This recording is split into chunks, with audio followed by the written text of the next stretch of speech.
Next speaker's topic is European Accessibility Act. Welcome, Senior Expert Inmaculada Placencia Porrero from European Commission Social Affairs. At the end, there is time for questions and comments. Please welcome.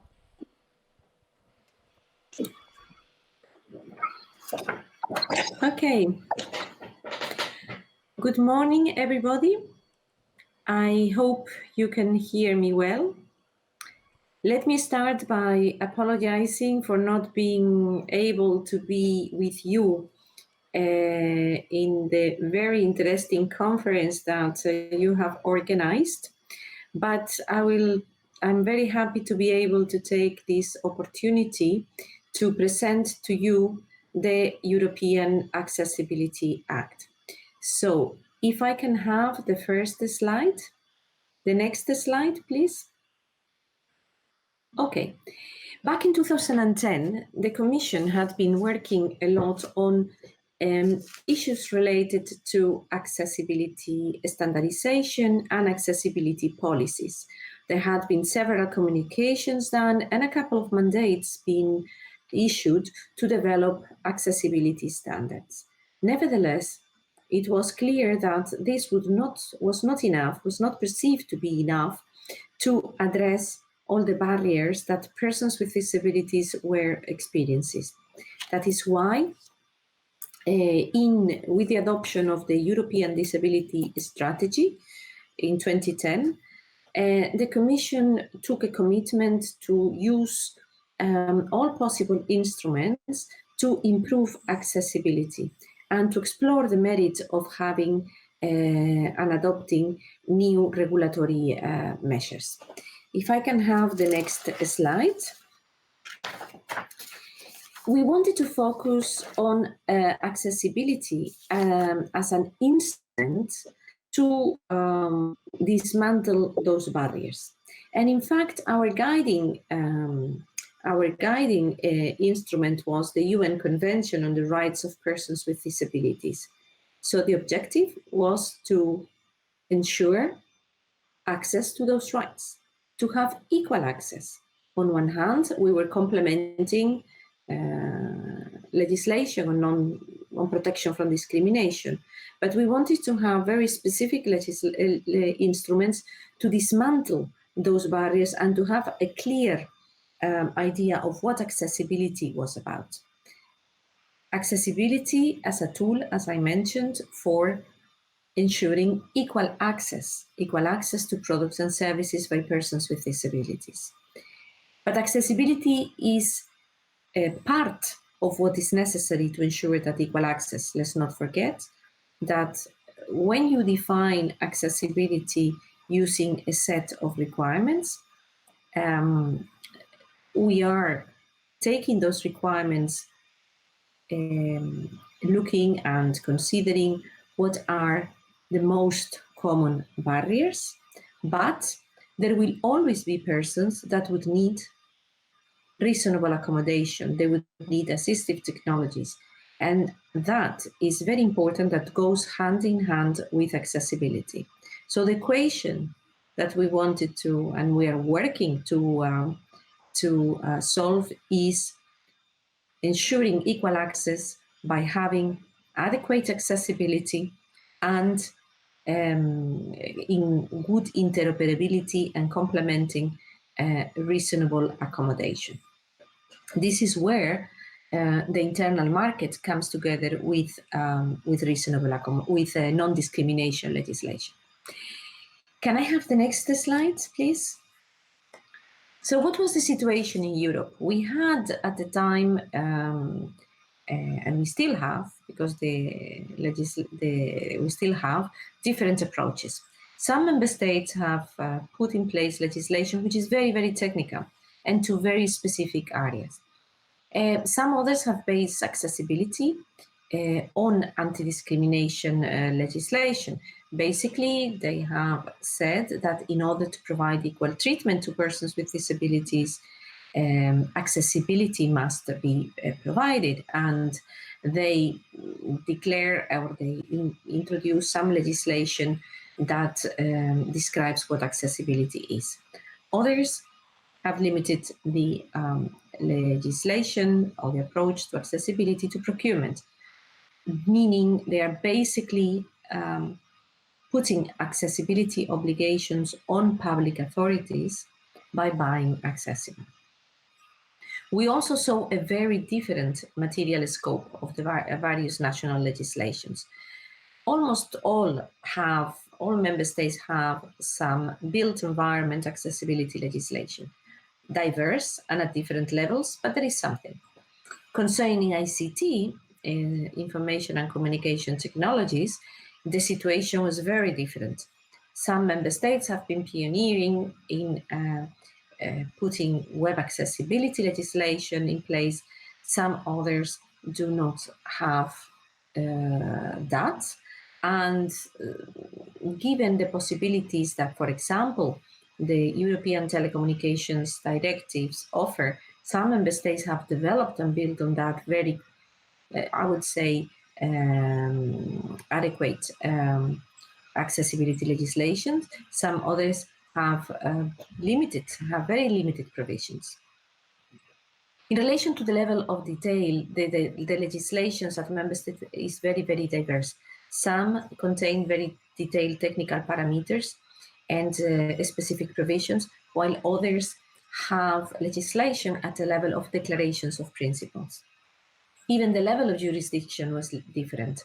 Some member states had legislation at national, some at regional and local level, some only at national, some only at regional level. So we have really a very diverging approaches in Europe. And that is where we entered with the European Accessibility Act. If I can have the next slide.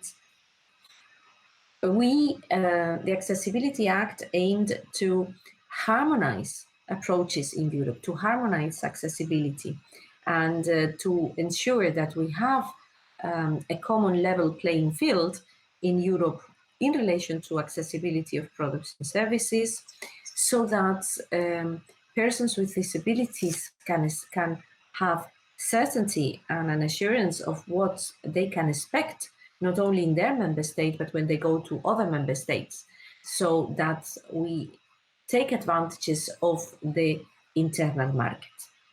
So going now to the content of the Accessibility Act. It has two main legs.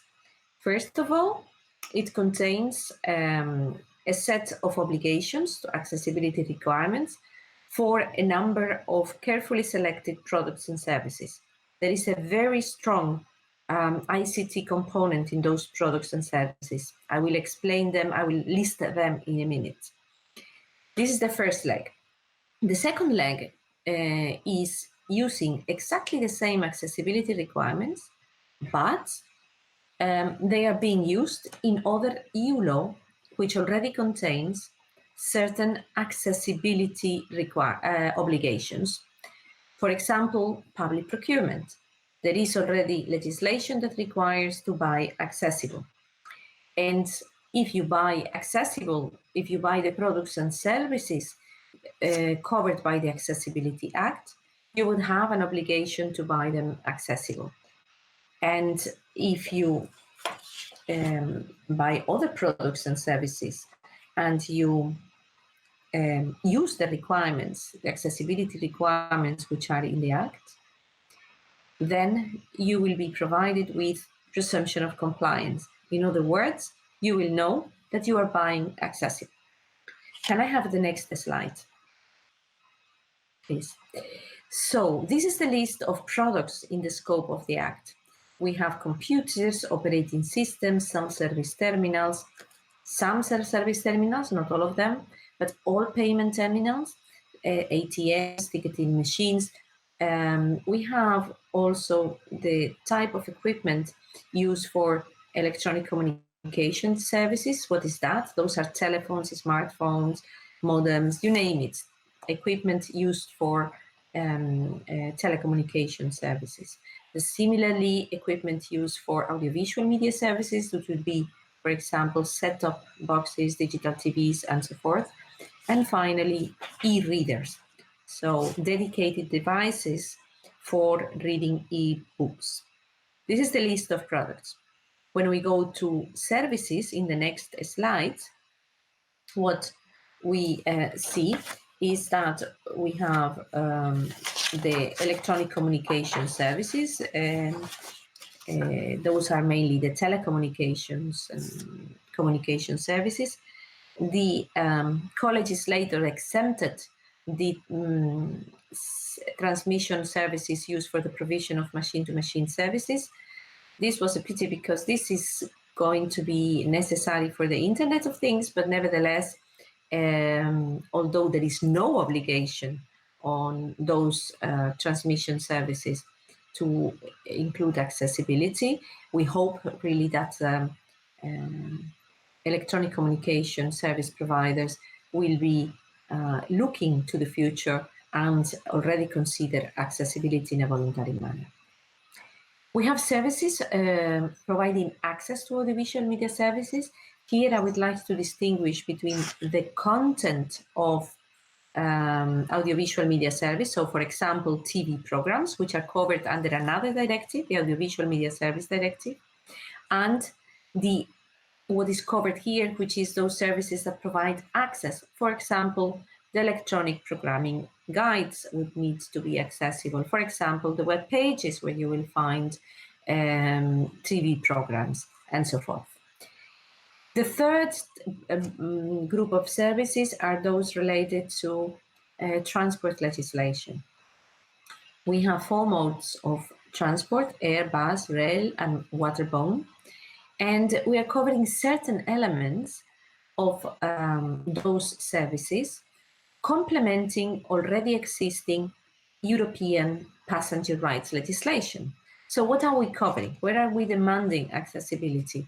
Well, accessibility will be required for the websites, the mobile device-based services. This means apps or any other type of service that would be delivered in your mobile device. In electronic tickets, and the whole ticketing process would have to be accessible, and information, including real-time information, when people are traveling, would have to be provided in accessible formats, and self-service terminals. There are some conditions for those self-service terminals, but in general, they will have to be provided to be accessible for persons with disabilities. So not only we will have the manufacturer, you saw that self-service terminals were in the products, we will have manufacturers that have to place in the market accessible self-service terminals, but we will have also service providers that will have the obligation to replace the existing terminals by new accessible terminals under certain conditions. The next service is banking service, consumer banking services. And we have also ebooks and the dedicated software that will have to be accessible from the beginning, and e-commerce. This is very important because e-commerce is really increasing significantly. It's really the future, and it will have to be accessible for persons with disabilities. These are the main products and services in the scope. In the next slide, what I have is other important elements. So let me explain. The first one is the answering of emergency communications to the European number 112. Already in EU legislation, and the Accessibility Act also put a requirement, we had the obligation for telecom service providers to ensure that their service, the service offered to the consumer, would be able to call in accessible manner this number 112. What the Accessibility Act has done is complement those obligations by requiring that public authorities or even private, so those authorities responsible for answering the number 112 will do it also in accessible manner. This means that we would complete the chain from the user that will have accessible equipment, then accessible communications, and then accessible access. And so the intention is that persons with disabilities would be able to use across Europe 112 in an accessible manner. We have provisions also related to the built environment. There, the idea is that member states may decide to fulfill the requirements in the directive. They may say no and then keep national legislation, but we have the possibility for adhering to the European requirements. As I mentioned before, we have also provisions related to public procurement, and the accessibility requirements in the Act are compulsory for the products and services which are in the scope of the Act, but for other products and services, the procurement gets presumption of conformity. This is the same case for other EU acts. For example, take the obligations under the structural funds. If you use the requirements of the Accessibility Act, then you get presumption of compliance, meaning you know that you are accessible when using the EU funds. In the next slide, I'm going to indicate what are the main provisions for products. So, as I indicated, we are regulating accessibility from an internal market component. So the first provisions relate to the free movement of products and also services. It will be the same provision on services. What does it mean? Products that fulfill the accessibility obligations of this directive will have the possibility of free movement, so to be offered in all member states freely. Freely meaning that their circulation cannot be impeded in all the member states, in the internal market. Then the directive contains a number of specific obligations for manufacturers, authorized representatives, importers, and distributors. These are obligations that have been inspired in a decision taken in 2008 on how to regulate the internal market for products. So it's similar to the provisions, for example, used for safety of certain products. Once the product is accessible, the manufacturer has the obligation to put the CE marking. So the CE marking is the way of indicating that the product will complies with the accessibility requirements and complies with the directive. We come to the enforcement, and in the enforcement, we start with a very light option, which is self-declaration. In other words, the manufacturer declares that they fulfill the accessibility obligations of the directive. But that is complemented by market surveillance, which puts obligations on member states to have authorities that are going to check compliance with the accessibility requirements, but also compliance with the safeguards in the directive.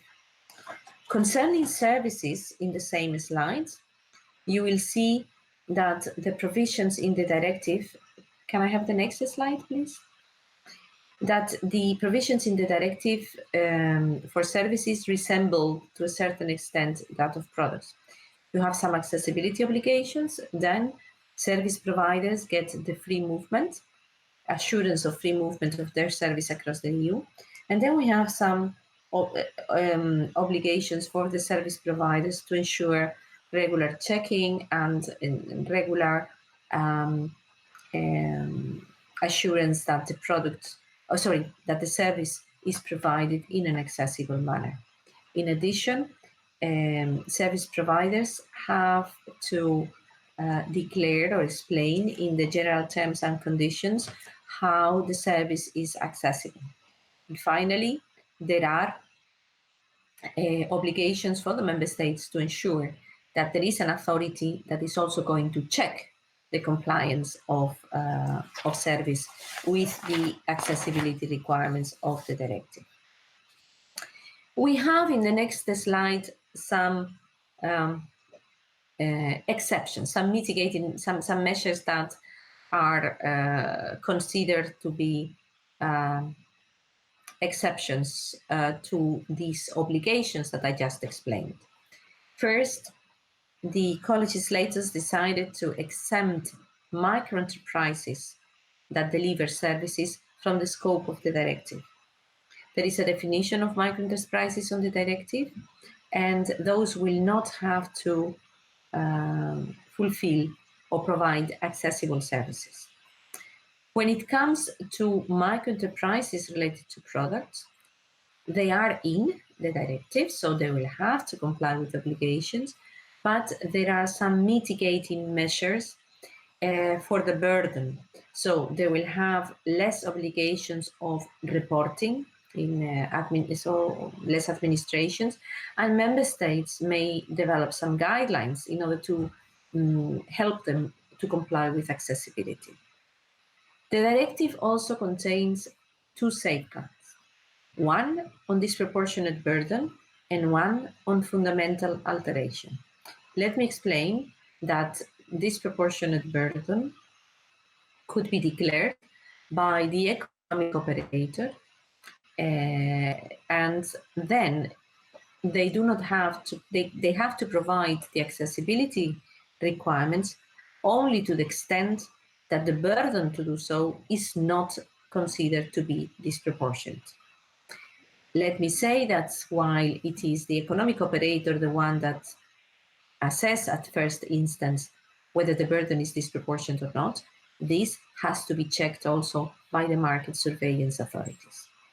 The second safeguard is what is called fundamental alteration. This means that economic operators have to comply with the accessibility requirements to the extent that their products are not fundamentally altered. Let me give you an example to understand what it means. If I am a manufacturer of miniature phones, miniature telephones, nobody could, the directive does not require to start making phones with big displays or big buttons, because that would fundamentally alter the nature of the product, which is the phone, which is a miniature phone. Of course, you could provide some accessibility features. For example, you could provide some of the accessibility information in a website, or you would be, of course, able to have maybe a spoken interface, but tactile interface. But the essence of the product, the fundamental characteristics of the product are not required to be changed. In the next slide, you can see some elements, other key elements of the directive. The directive allows for the use of standards and technical specifications to provide presumption of conformity.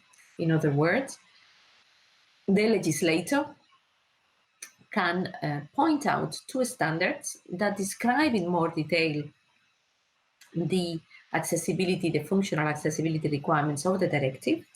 And if you comply with those, is one way of fulfilling the requirements of the directive. Similarly, we can adopt technical specifications under certain conditions. On the enforcement side, I already told you that we start in a soft manner. We said that first the economic operator have to declare compliance.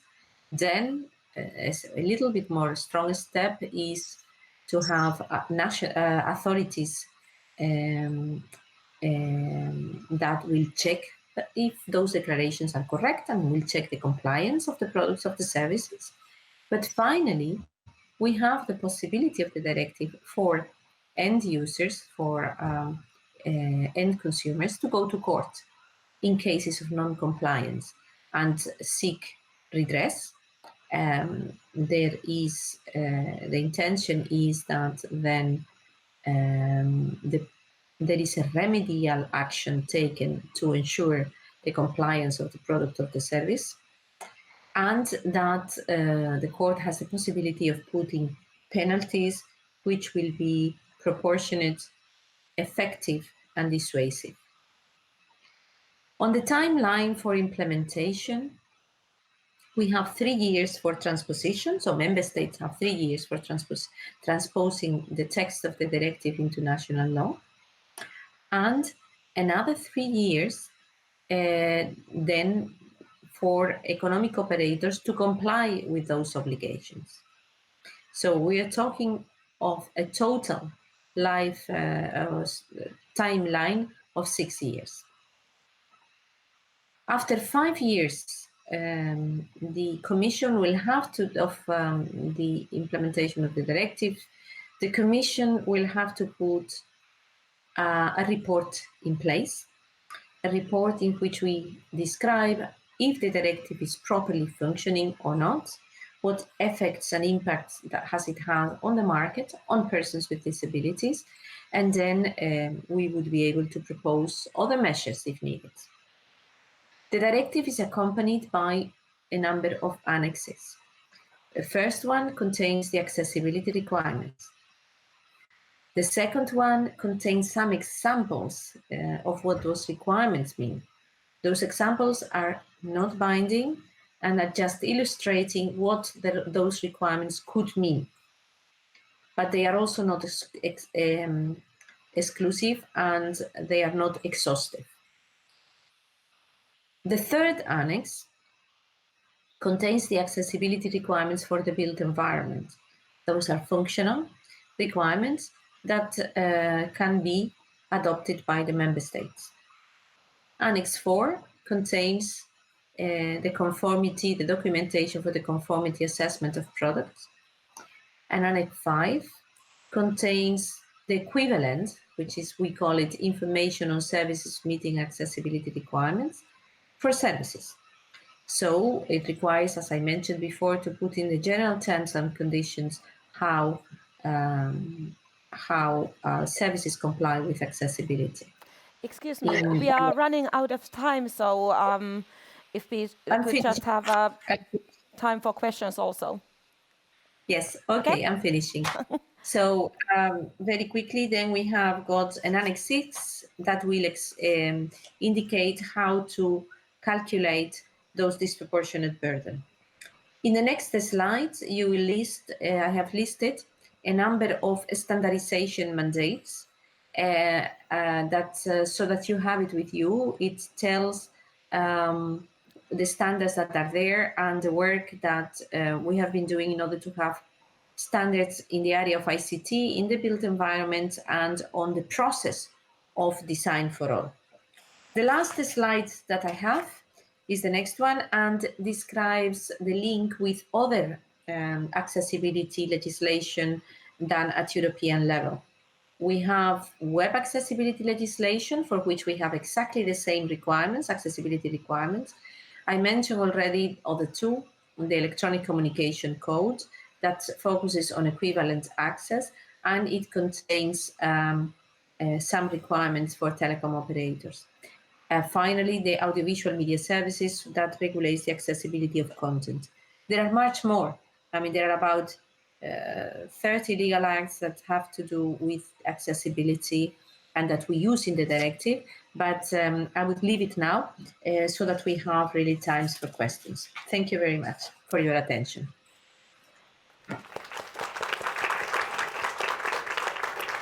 Thank you so much for your keynote speech. It was really interesting. There was one question in Twitter. One member of our audience asks that, says that it sounds great, but do you remember also understandability and usability? What do you say? Yes. That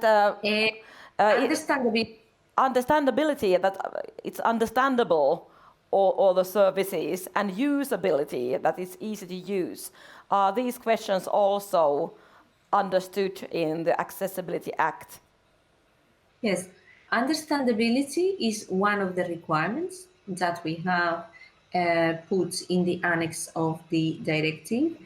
It relates to the information that is being provided, and it is a very important issue. Usability is something that complements accessibility. And the directive regulates accessibility, but does not regulate usability.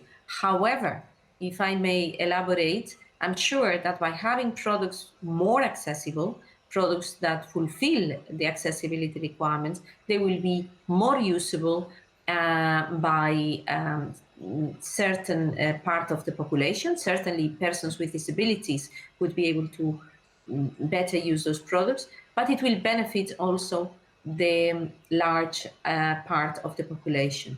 Let's remember that the requirements of accessibility that we have put in the Act are requirements that are functional, and we have tried to follow up a design for all, a universal design principle. And that, I'm sure that products will become more accessible, but more usable, when becoming more accessible, but we are not regulating usability. Thank you. Is there any other questions or comments? Not this time, so thank you very much, Inmaculada Placencia Porrero. Thank you for your invitation. Thank you. Äskeisessä puheenvuorossa ehkä se tärkein sisältö oli se, että tämä saavutettavuus työ perustuu vammaisstrategiaan, mikä on vielä ensi vuoteen asti voimassa. Euroopan unionin tasolla lainsäädännön tilanne saavutettavuuden suhteen vaihtelee huomattavasti, ja tällä pyritään harmonisoimaan näitä käytäntöjä, jotta EU-kansalaisten oikeudet toteutuvat yhdenvertaisesti.